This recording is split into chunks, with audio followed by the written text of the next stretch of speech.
जिस दिन बुलावा आ गया, लोग अपने अपने रंग में जाते हैं। अल्लाह अकबर, सोचे जरा, सबको अपना छप्पर, अपनी झोंपड़ी, अपनी बस्ती प्यारी होती है कि नहीं? आप अपने घर में छप्पर हो और शहर जाकर के किसी वीआईपी कमरे में जाकर लेट जाएं, 5 स्टार होटल में आप जाके आराम करें, तो आपको एयर कंडीशन रूम में वो मजा नहीं आएगा जो अपने आंगन में लगे दरख्त के नीचे बैठने में मजा आता है। क्योंकि अपना वतन तो अपना ही होता है। लेकिन खुदा की कसम, हुजूर के शहर की ये खासियत है, आप कितने भी बड़े महल में रहते हो अपने वतन में, हुजूर के मदीने की याद हमेशा रहती है। वो कहा था किसी ने, वो कहा था, लोटा के मदीने से उबैद अपना बदन ही, जो रूह थी वो अब भी मवाजा पे खड़ी है। अगर 50 साल भी बीत गए ना मदीने से लौट के आए हुए, आज भी जब देखने वाला यहां सलाम पड़ता है ना, तो नजरों में गुंबद खजरा की जाली आती है। ये उस शहर की खासियत है, उस शहर की खासियत है, हुजूर का शहर है वो। अल्लाह अकबर, मैं कहता हूं कि सबको अपना शहर प्यारा होता है। फिर मेरे हुसैन का तो बचपन भी मदीने में गुजरा था, हुसैन की जवानी भी मदीने में गुजरी थी, एक एक लम्हा जिंदगी का हुसैन का मदीने में गुजरा। अगर हमें अपना शहर इतना प्यारा है तो हुसैन को अपना मदीना कितना प्यारा होगा। सोचे तो सही, उनकी पूरी जिंदगी गुजरी है। लोग 8 दिन के लिए हज करने को, उमरा करने जाते हैं, हज पे जाते हैं, 8 दिन हुजूर के शहर में रखा जाता है, 8 दिन रखा जाता है। लेकिन जब मदीना छोड़ते हैं तो उस वक्त का मंजर बड़ा अजीब होता है। कोई जालियों को देख के रोता है। इश्क है अपना अपना, इश्क है। वो एक हजाम था, बाल काटा करता था, बड़ा गरीब था। तमन्ना जाग गई हुजूर के शहर की। गरीब था, लेकिन याद रखिएगा, यहां अमीरी और गरीबी कोई माना नहीं रखती है। हुजूर अगर चाहें तो गरीबों को बुला लेते हैं, और वो ना चाहें तो अमीर रेड़ियां रगड़ के मर जाते हैं, जा ही नहीं सकते। ओ भाई, कोई मेरे घर मेरी मर्जी के बगैर नहीं आ सकता, तो हुजूर के शहर उनकी मर्जी के बगैर कैसे जा सकता है? खुद सोचे जरा, खुद सोचे। अल्लाह आपको हुजूर के शहर ले जाए, आपको अल्लाह मदीना शरीफ ले जाए। बड़ा बंदा गरीब था, बहुत गरीब था बंदा, तो बड़ी तमन्ना जागी। उसने ना मेहनत की और एक एक पैसा करके बचाया। जब सफर के रास्ते आसान हो गए, सफारी का इंतजाम हो गया, खाने पीने की चीजों का इंतजाम हो गया, फिर उसने हुजूर के शहर की हाजिरी लगाई। लोग छोड़ के आए, वापस आया ना तो फिर इस्तकबाल किया लोगों ने। लेकिन फिर दुनिया ने देखा, जब से हुजूर के शहर से आया था ना लौट के, तो फिर वो आंखें बंद रखता था, आंखें बंद। किसी दिन कहा कि जब से आए हो हाजी साहब, आंखें बंद क्यों रखते हो? रो दिए वो, कहने लगे राज है इसमें। कहा बताओ ना। कहा यार, ये मेरी और मेरे महबूब की बात है, इसे पर्दे में रहने दे। कहा नहीं, बताएं बात क्या है। कहने लगे मैं गया हुजूर के शहर, कई दिन की एक जमाने की प्यास थी। जब हुजूर की जालियां नजर आई ना, तो मैं बर्दाश्त न कर सका, मैं चूमने के लिए दौड़ा। तो वहां पे जो मुतव्वा खड़ा था ना, कहते उसने मुझे रोका, लेकिन उसकी वो लम्हे भर का एहसास कि इसे रोकना चाहिए और मेरी जमाने की प्यास के वहां तक पहुंचना चाहिए, तो मैं कैसे रुक जाता। कहा मैंने दौड़ लगाई, धक्का दिया, जाली पकड़ ली। कहा जब जाली पकड़ी उसने खींचा, मैंने नहीं छोड़ा। कहते जब मैंने नहीं छोड़ा उसने लाठी मारी, इतनी तेज लाठी मारी कि उसके दर्द से मैं बेहोश हो गया। कहा जब बेहोश हुआ ना और मेरी आंख बंद हुई, तो मेरी इधर आंख बंद हुई, उधर किस्मत जाग गई। मैंने क्या देखा, हुजूर की गोद में मेरा सर रखा हुआ है और आका ने मेरे हाथ को पकड़ रखा है जिस पे चोट लगी थी, और मुझसे दिलासा देते हुए फरमा रहे आंसू ना बहा यार, यार तक आने के लिए चोट खानी पड़ जाया करती है, चोट खानी पड़ जाती है। कहते हैं फिर का वो लम्हे इतने हसीन थे, मैं चाहता था कि कभी अब ये ख्वाब ना टूटे, कभी ख्वाब ना टूटे, मैं तो जागना नहीं चाहता था। उसने कहा यार क्या बताऊं, जब से शहर से लौटा हो यही हसरत है, काश फिर से हुजूर नजर आ जाए। फिर ख्याल आता है जब आका आए थे आंख बंद थी, इसलिए आंख बंद रखता हो ताकि फिर आंख बंद हो जाए, फिर मदीने वाला आ जाए। अल्लाह, ये हुजूर है। जरा सी चोट खा लो तो नाज उठाते हैं। इतना काफी है जिंदगी के लिए रख ले आका जो नौकरी के लिए, आ गए कब्र में बिछड़वाने, दर्द कितना है उम्मती के लिए। ओ भाई ये मेरे हुजूर हैं, ये तो इंसान की बात है। अगर उनके शहर के जानवरों की बात करें, खुदा की कसम उस शहर के कबूतर भी मुकद्दर वाले, उस शहर की बिल्लियां भी नसीबों वाली हैं, बिल्लियां भी नसीबों वाली हैं। वो एक हिंदुस्तान पाकिस्तान के बॉर्डर से हाजी साहब हज करने के लिए गए।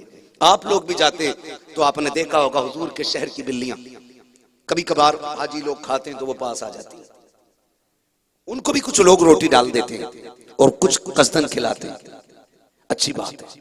वो हाजी साहब कहते हैं मैंने भी ना खिलाना शुरू किया, एक बिल्ली आ गई, मैं खाने के लिए बैठा, मैंने उसको थोड़ा सा बोटी या जो भी डालना था डाला, उसने खा लिया। कहते अगले दिन फिर उसी वक्त पे आ गई, कहते मैंने फिर खिलाया, फिर उसी वक्त पे आ गई, मैंने कहते फिर उसी वक्त मैं खिलाया। कहने लगे मुझे लगा शायद इस बिल्ली को मुझसे मोहब्बत हो गई है। हाजी साहब कहते हैं मुझे लगा कि शायद इस बिल्ली से मुझसे इस बिल्ली को मोहब्बत हो गई है। कहते हैं फिर मैंने क्या इरादा किया, क्यों ना मैं इसे अपने शहर ले जाऊं। चूंकि वो भी पैसे वाले बंदे थे, असर और रसूख था उनका भी, उन्होंने वहां की हुकूमत से इजाजत ले ली कि हम इस शहर को, इस बिल्ली को अपने शहर ले जाना चाहते, इजाजत भी मिल गई, पिंजरा तैयार हो गया। कहते लेकिन जिस दिन से मैंने इरादा किया ना कि इसे लेके जाना है, उसी दिन से बिल्ली ने आना छोड़ दिया, उसी दिन से बिल्ली ने आना छोड़ दिया, उसी दिन से बिल्ली ने आना छोड़ दिया। कहते मैंने सोचा शायद कहीं और रोटी मिल गई होगी, कहते लेकिन मैंने इरादा तर्क नहीं की। कहते जब वो नहीं आई ना तो मैं हुजूर के रोजे पे आया सलाम पढ़ने के लिए, मैंने देखा कि वो हुजूर के रोजे की जालियों से लगी बैठी है, लगी बैठी है। कहते मैं फिर गया तो फिर वहीं थी, फिर गया फिर वहीं थी। वो कहते मैं ये सोचने लगा शायद कहीं और खा के आके बैठ जाती होगी। कहते हैं फिर वो दिन आया जिस दिन मुझे वापस आना था, मैंने कहा यार हुकूमत से तो इजाजत ले ली, सबसे ले ली इजाजत, कल जाना है, क्यों ना हुजूर से भी इजाजत ले ली जाए, क्योंकि उनके शहर की बात है। हुजूर के रोजे पे आए, आके कहते सरकार मैं आपकी बिल्ली को ले जाना चाहता हूं। आखिरी सलाम किया, कहते मैं कमरे में आके लेट गया। कहते जब मेरी आंख लगी ख्वाब में हुजूर तशरीफ ले आए, आके कहते हैं कि तेरी आंखें इस लायक नहीं थी कि मैं तुझे दीदार कराता, तू इस लायक नहीं था मैं तेरे पास आता, लेकिन यार मैं किसी मजबूरी में आया हूं, और मजबूरी ये है मैं तुझसे ये कहने आया हूं कि मेरे शहर की बिल्ली न लेके जाना, मेरे शहर की बिल्ली ना लेके जाना। हुजूर मुझसे मोहब्बत करती है, वो आका मेरे पास आती जाती है। मेरे नबी फरमाते हैं नादान तुझे कुछ नहीं मालूम है, पता कब से तेरे पास नहीं आई है, का हुजूर जब से मैंने इरादा किया है तब से उसने आना छोड़ दिया है। आका फरमाते जो तुझे पता है जब से तूने इरादा किया है ये मेरी जालियों से लगी बैठी रहती है, तू तो अब कह रहा है कि मैं इसे लेके जाऊंगा, उस दिन से रोज रो के कहती है महबूब तेरे शहर से नहीं जाना है, तेरी गलियों से नहीं जाना है, महबूब तेरे रोजे को छोड़ के नहीं जाना है। इसने कहा था आका तेरी चौखट पे भूखा रहना तो गवारा है, तेरी गली छोड़ के कभी और जाना गवारा नहीं। नारे तकबीर, नारे रिसालत, अज़मते मदीना, अज़मते मदीना, नारे तकबीर। अल्लाहु अकबर। ये हुजूर के शहर के जानवरों को प्यार हुजूर के शहर से। अगर बिल्ली को इतना प्यार है, 8 दिन रहने वाले हाजी को मदीना इतना प्यारा लगता है, जिसने कभी देखा ही नहीं सुना है खाली वो भी रो रहा है।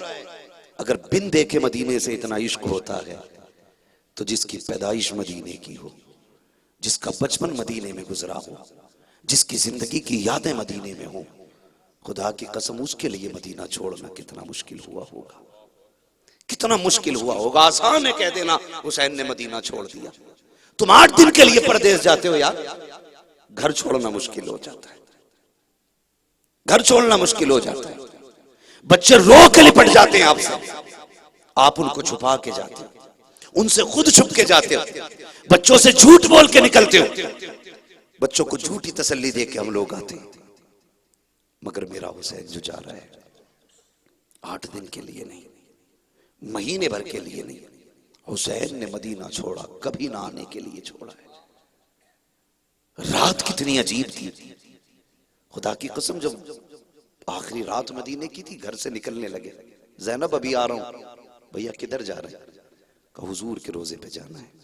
इतनी रात को? हाँ बहन। क्यों? कल लगता है आज हुसैन की मदीने में आखिरी रात है। इतनी बात सुनी, सैयदा ज़ैनब ने कहा खैर तो है? का बहन अब बैत के लिए मजबूर किया जा रहा है फासिक व फाजिर की। अगर रुकेंगे तो तलवारें चलेंगी, और तलवारें चली तो खून बहेगा। ये मेरे महबूब का मदीना है, मैं इस जमीन पे खून का एक कतरा नहीं गिरने दूंगा, एक कतरा खून का इस शहर पे नहीं गिरने दूंगा जमीन पे। बेहतर है मदीना छोड़ दिया जाए। अल्लाह अकबर। इतना सुना, सैयदा ज़ैनब ने हाथ पकड़ा। हुसैन याद नहीं, माँ ने कहा था, और आखिरी वक्त में बाबा अली ने भी कहा था, ज़ैनब मेरे हुसैन का साथ ना छोड़ना, इसका रास्ता बड़ी मुश्किल तरीन राहों से गुजरेगा। ज़ैनब तुझे इसका हाथ पकड़ के फातिमा की जिम्मेदारी पूरी करनी है। कहा हुसैन ये तो नहीं कहा था कि तू रोजे पे अकेला जाए, मैं तेरे साथ जाऊंगा। हाथ पकड़ा सैयदा ज़ैनब ने, हुजूर के रोजे पे आई। अजीब मंजर था, अजीब मंजर था। आखिरी सलाम करने हाजी आए तो रोते। हुसैन आए, नाना के मजार पे सलाम किया। सलाम करने के बाद कहते, नाना मैं वहां जा रहा हूं जहां कपड़े तो बड़ी बात है, कफन के लिए चादर नहीं होगी। मैं उस जमीन पे जा रहा हूं जहां खाना तो बड़ी बात है, पानी भी नहीं होगा। मगर नाना मैं शिकवा करने नहीं आया, मैं शिकायत करने नहीं आया, मैं आपसे बस इतना कहने आया हूं, नाना जब अकबर के बर्छी लगे तो मेरे लिए हिम्मत की दुआ कीजिएगा। जब असगर के गले में तीर लगे उस वक्त मेरे लिए दुआ कीजिएगा। ये कहते कहते बेहोश हुए।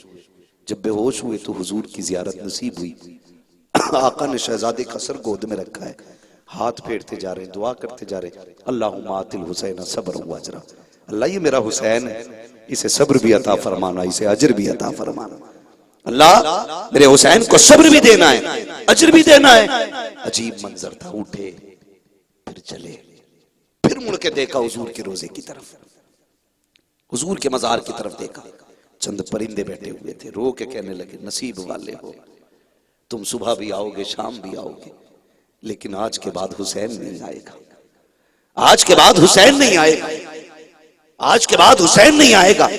परिंदों कितने नसीब वाले हो, तुम जब चाहोगे तब आओगे। फिर नाना के रोजे की तरफ मुंह किया, कहते नाना आज के बाद तेरे मजार पे करीब वाले भी आएंगे, दूर वाले भी आएंगे, घर वाले भी आएंगे, बाहर वाले भी आएंगे, लेकिन आज के बाद तेरा हुसैन नहीं आएगा। अलविदाई सलाम किया है, रोते हुए वापस पलट रहे हैं। सैयदा ज़ैनब ने कहा, भाई मामा के मजार पे भी जाना है। अल्लाह अकबर। हजरत इब्राहिम के मजार पुरनवार पर आए,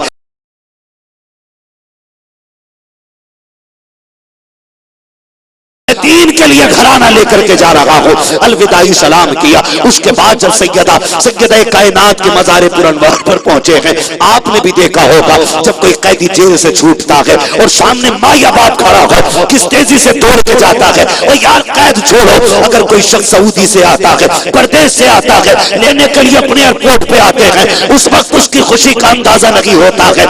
और अगली बात करने लगो, अगर कोई नौजवान दूल्हा बनने लगे, और अगर दूल्हा बने और माँ घर में ना हो, 2 रकात पढ़ता है, फिर गाड़ियां तैयार है, चल यार दूल्हा बन गया है, नमाज भी पढ़ ली है, चलो ससुराल की तरफ चल लगे हैं। कहता है ठहरो, अभी पहले माँ की कब्र पे जाना है, आखिरी सलाम माँ को करना है। ये रिश्ते अपनों से होते हैं। तारीख का ये बात भी कितना अजीब है। जब मेरा हुसैन दूल्हा बना था, पहली बार जब मेरे हुसैन के सर पे सेहरा बंदा दूल्हा बना है, तारीख गवाह है, हुसैन घर में है तब भी रो रहे हैं, बाहर निकल जाते हैं तब भी रोते हैं। घर में थे इसलिए रो रहे थे कि सैयदा कायनात की याद आ रही है, काश ना होती, बेटे को दूल्हा बनता देखते कितनी राजी होती। फिर घर से ये सोच के निकलते, शायद तबीयत बहल जाएगी। जब मदीने की गलियां आती, नाना को याद करके रोते।